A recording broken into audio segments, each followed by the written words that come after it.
xingar, para fazer fofoca, a língua fica desse tamanho. Mas para orar, é aquela coisinha assim, ó. Parece que eu estou ouvindo, com todo respeito, que agora é o Salmo 23, ou se não até mesmo a oração do Pai Nosso. Mas isso daí é decorativo, irmão. Pai Nosso que estás no céu. Ei! Deus quer ouvir o que está dentro do seu coração. Para de fazer Pai Nosso que estás no céu. Ah, irmão, Deus conhece. Ele quer saber o que está dentro do seu coração, aonde é que Ele pode mudar a sua vida. Glória a Deus, aleluia. Já pensou, Senhor, eu sou fraco. O que acontece? Sou viciado. Viciado do quê?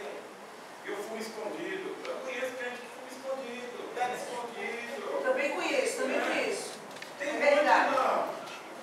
Aí, deixa eu contar essa. Contei uma irmã.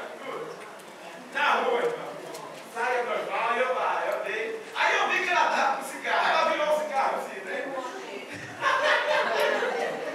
Eu falei, eu vou conversar até essa bituca, até virar bituca, vai queimar.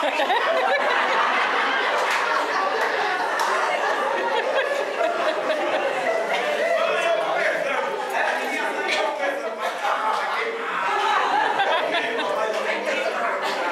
Eu nem precisa de cantar aquele corinho, porque a bituca vai queimar ela. Aí, mamãe, eu me caí no chão.